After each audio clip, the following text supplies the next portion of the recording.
ఓం శ్రీ గురుభ్యో నమః. రవి బుధుల యొక్క కలయిక సెప్టెంబర్ 5వ తారీఖు నుంచి 16వ తారీఖు వరకు కూడా 11 రోజుల పాటు రవి బుధులు సింహరాశిలో సంచారం చేయబోతున్నారు. రవి స్వక్షేత్రంలో సింహరాశిలో ఉండటం, సంవత్సరం తర్వాత మళ్ళీ అదే సింహరాశిలోకి సూర్యభగవానుడు ప్రవేశించటం, అది కూడా మిత్రగ్రహంతో ఏదైతే 11 రోజుల పాటు మిత్రగ్రహంతో కలిసి ఉండటం వల్ల బుధాదిత్య యోగం అనేది ఏర్పడింది. మరి మేషాది ద్వాదశ రాశుల వాళ్ళకి ఎలాంటి ఫలితాలు ఉండబోతున్నాయో మనం ఒక్కసారిగా పరిశీలన చేద్దాం. మకర రాశి వాళ్ళకి అష్టమ స్థానంలో రవి బుధుల యొక్క కలయిక వల్ల శరీరం నందు కొంత ఆరోగ్యం కొద్దిగా బాగలేకపోవడం జరుగుతుంది. అంటే అది కంటే కూడా కొంత గుదుటిపడే అవకాశాలు ఉంటాయి. నిరుద్యోగులకు మంచి ఉద్యోగాలు రావటం, అలానే ఆకస్మికంగా ధనలాభం, ఫైనాన్షియల్ పరంగా గ్రోత్ ఉండటం, అలానే మంచి ఉద్యోగాలకి కొంత ట్రాన్స్ఫర్ అయ్యే అవకాశాలు ఉండటం, దానితో పాటు శత్రువుల యొక్క వృద్ధి అనేది తగ్గుతూ ఉంటుంది. అంటే శత్రువులు దూరంగా వెళ్ళిపోవటం జరుగుతూ ఉంటుంది. అంటే ఆర్థిక పరంగా సమస్యలనే ఉండవు, కానీ ఫైనాన్షియల్ పరంగా గ్రోత్ అనేది బాగా ఎక్కువ ఉంటుంది. కానీ హెల్త్ సంబంధించిన ఇష్యూస్ జరగకుండా చూసుకోవాలి. అంటే ఆరోగ్యము, మనశ్శాంతి, మనస్తాపము, మనోవ్యాకుల్యత, ఈ విషయాల్లో కొంత శ్రద్ధ పెట్టాలి. భోజనం ముందు అభిరుచి లేకపోవడం, వేళకు భోజనం చేయలేకపోవడం వల్ల కూడా ఆరోగ్యపరంగా కొన్ని ఇబ్బందులు కలుగుతుంటాయి. ఆ ఇబ్బందులు కలగకుండా మితాహారాన్ని, అలానే ఆహారాన్ని తీసుకోండి. ఏదైనా ఇష్టమున్నా అయిష్టమున్నా కూడా ఆహారాన్ని తీసుకొని ముందుకు వెళ్ళండి. దాంతోపాటు విసుగు, కోపము, చిరాకులు కలగకుండా చూసుకోండి. ధనధాన్య వృద్ధి కలుగుతూ ఉంటుంది.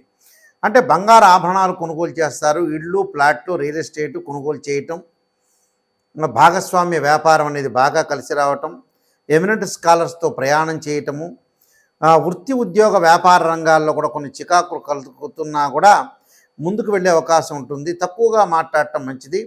గర్భ సంబంధమైన వ్యాధులు, అంటే ఏదైతే స్త్రీలకి గైనిక్ సంబంధించిన ఇష్యూస్ రాకుండా చూసుకోండి.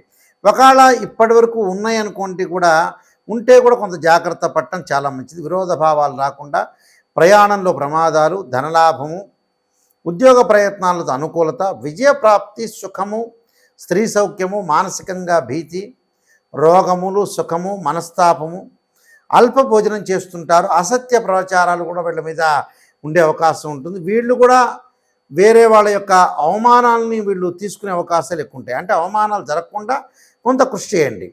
అంటే అసత్య ప్రవర్తన,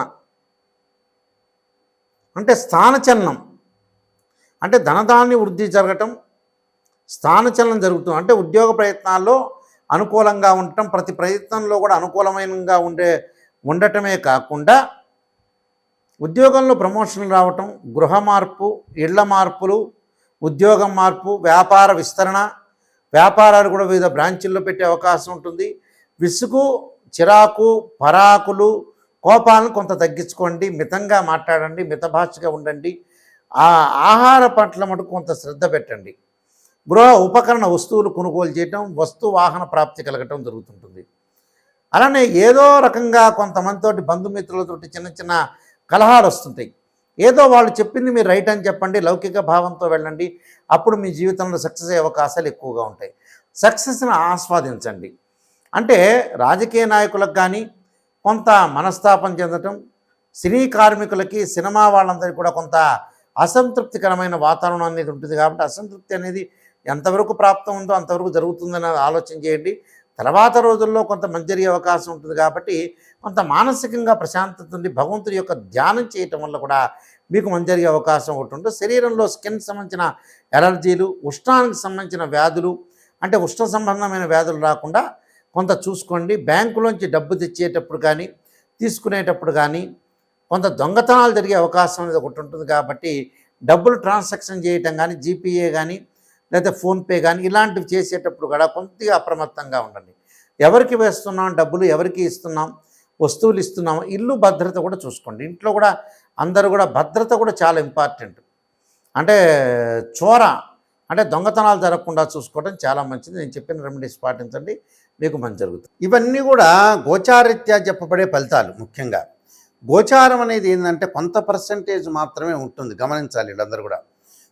ప్రతి నెలలో కూడా కొన్ని రాశి ఫలితాలు ఉంటాయి, గ్రహాల యొక్క మార్పులు ఉంటాయి, కంజంక్షన్ ఉంటుంది. ఈ కంజంక్షన్లో ఏదైతే మన గ్రహం బాగలేదో ఆ గ్రహానికి ఆ దోష పరిహారాలు శాంతి చేసుకోవటం ముఖ్యం. దానితో పాటు గోచారాన్నే కాకుండా జన్మజాతకం అనేది చాలా ఇంపార్టెంట్గా ఉంటుంది. అంటే జన్మలగ్నాన్ని అనుసరించే గ్రహాల యొక్క ఫలితాలనే ఉంటాయి. అంటే ఒక ఉదాహరణ మీకు ఎగ్జాంపుల్ చెబుతున్నాను. ఒక చెట్టు ఉంటుంది. ఆ చెట్టుకి ఎప్పుడూ కూడా కింద మనకి ఎప్పుడైతే వేళ్ళు ఉంటాయి, ఆ వేళ్ళు ఏంటంటే బర్త్ చార్ట్. అంటే పుట్టినప్పుడు మనకి వేళ్ళతోటి చెట్టు ఒకటి వస్తుంటుంది. ఆ వేళ్ళు అనేది ఏంటంటే బర్త్ చార్ట్. ఆ చెట్టు ఎదుగుతూ ఉంటుంటే సీజన్లో మనకి ఆకులు కింద పడుతూ ఉంటాయి, మళ్ళీ ఎండాకాలం ఆకులు కింద పడుతుంటాయి, మళ్ళీ వింటర్ సీజన్లో అలా రెయిన్ సీజన్లో ఆకులు వస్తూ ఉంటాయి. అంటే ఆకులు చిగురుస్తూ ఉంటాయి. ఆ ఆకులు అంటేనే గోచారం అని అర్థం. అక్కడ బర్త్ చార్ట్కి చాలా ఇంపార్టెంట్గా చూసుకొని దానికి బర్త్ చార్ట్లో జన్మలగ్నం నుంచి మీకు దశలు ఏం జరుగుతున్నాయి, అంతర్దశలు ఏం జరుగుతున్నాయో చూసుకొని జన్మజాతకాన్ని మట్టుకు అనుసరించి ముందుకు వెళ్ళండి. ఈ గోచారం అనేది సపోర్ట్గా ఉండే అవకాశాలు ఉంటాయి కాబట్టి ఈ గోచారము చూసుకోండి. కానీ మెయిన్ వచ్చేటప్పుడు బర్త్ చార్ట్ను పెట్టి అనుసరించి మనం ముందుకు వెళ్తే చాలా మంచిది. అందువల్ల ఏదన్నా రెమెడీస్ అనేవి ఉంటే కూడా జాతకాన్ని బట్టి అనుసరించి ముందుకు వెళ్ళాలి. గోచారం అనేది ఈ నెలలో ఎలా బాగుందా లేదా చూసుకోవాలి. అలానే మనం పుట్టినప్పుడు కూడా సమయాన్ని బర్త్ చార్ట్ని చూసుకొని జన్మలగ్నాన్ని అనుసరించి చెప్పడం అనేది చాలా మంచిది. అయితే ప్రత్యేకంగా కొన్ని పరిహారాలు చేసుకుంటే మీకు మంచి జరిగే అవకాశం ఖచ్చితంగా ఉంటుంది. సూర్యభగవానుడు ఆరాధన చేయాల్సిన వ్యక్తులు ఎవరైనా సరే ఈ రాశి వాళ్ళు ఏమి చేయాలని చాలామంది కూడా సందేహం అడుగుతుంటారు. ముఖ్యంగా 4 విషయాలను ప్రత్యేకంగా చెబుతాను, వింటుండండి మీరు. సూర్యుడు బాగలేని వ్యక్తులు ఖచ్చితంగా ఉద్యోగ ప్రయత్నాలు చేసే వ్యక్తులు, ఉద్యోగంలో కొద్దిగా ఏదైనా సరే ప్రాబ్లమ్స్ ఉన్న వ్యక్తులు తప్పకుండా అనుసరించాల్సిన విషయం ఏంటంటే సూర్యుని యొక్క ఆరాధన చేయాలి. అంటే సూర్య నమస్కారాలు కానీ, ఆదిత్యాయుధే సహస్రమూర్తాయ ధీమే తన్నో సూర్య ప్రచోదయాత్ అనే మంత్రాన్ని, ఆదిత్యాయుధే సహస్రకిరణాయ ధీమే తన్నో సూర్య ప్రచోదయాత్ అనే మంత్రాన్ని, అలానే జపాకుసుమ సంకాశం కాశ్యపేయం మహాదుతిం తమోరిం సర్వపాపగ్నం ప్రణతోస్మి దివాకరం అనే మంత్రాన్ని చక్కగా చదువుకొని వీలైతే గోధుమలు దానం చేయటం అనేది చేయండి. బుధగ్రహం అనుకూలంగా లేని వ్యక్తులు తప్పకుండా బుధుడిని ఆరాధన చేయాలి. ఎలా చేయాలి? బుధుడిని ఆరాధన చేయాలంటే బుధుడు బుద్ధికారకుడు. అంటే ఇంటిలో ఓం నమో నారాయణాయ నమః అనే అష్టాక్షరి మంత్రాన్ని బుధవారం రోజున చేయటము, దానితో పాటు విష్ణు సహస్రనామం పారాయణం చేసుకోవడం చాలా మంచిది. అంటే ఉద్యోగం కానీ, వివాహ ప్రయత్నాలు కానీ, ఆరోగ్యపరంగా కూడా ఇబ్బందులు పడుతున్న వ్యక్తులందరూ కూడా శరీరే జర్జరీభూతే వ్యాధిగ్రస్తే కళేబుర ఔషధం జాహ్నవీతోయం వైద్యో నారాయణ హరి అనే మంత్రాన్ని తప్పకుండా ఆదివారం రోజున చదవటం వల్ల చాలా మంచి జరిగే అవకాశం ఉంటుంది. ఇంకొక ప్రత్యేక రెమెడీ చెబుతాను. మన గోధుమ పిండి ఉంటుంది. ఆ గోధుమ పిండితో 2 ప్రమిదలు తయారు చేసి ఆ ప్రమిదల్లో చక్కగా ఆవు నెయ్యి వేసి 2 ఒత్తులు వేసి దీపారాధన చేయండి. ఆ దీపారాధన ఎప్పుడు చేయాలి? ఆదివారం రోజున దీపారాధన చేయటం వల్ల కూడా చాలా మంచి జరిగే అవకాశం ఉంటుంది. తప్పకుండా ఇంటిలో విష్ణు సహస్రనామ పాలన చేయండి. ఒకవేళ మనం పాలన చేయలేదనుకోండి, ఏదన్నా ఒక కంప్యూటర్లో కానీ ఒక ఏదైతే మనకి స్వరం పరంగా వినండి. అంటే ఇప్పుడు సీడీలు వచ్చినాయి, గతంలో ఎప్పుడో టేప్ రికార్డులు ఉండేవి. ఆ సీడీల్లో కానీ లేకపోతే సెల్లో కానీ విష్ణు సహస్ర పారాయణం అనేది ఇంటిలో ఒక చోట సెల్ పెట్టండి. అదంతా కూడా ఒక వైబ్రేషన్ అనేది వస్తుంటుంది. ఆ వైబ్రేషన్ వల్ల కూడా ఇంటికి ఏదైతే దోషం ఉంటుందో లేకపోతే జాతకపరంగా ఉండే దోషాలు కూడా తొలగిపోయే అవకాశం అనేది ఖచ్చితంగా ఉంటుంది. కానీ మెయిన్ ముఖ్యంగా మటుకు గుర్తుపెట్టుకోవాల్సింది ఏంటంటే జన్మజాతకం అనేది చాలా ఇంపార్టెంట్. ఇవన్నీ కూడా తెలుసుకొని ముందుకు వెళ్ళండి. మీ అందరికీ కూడా మంచి జరగాలని ఆశిస్తూ సర్వే జనా సుఖినో భవంతు.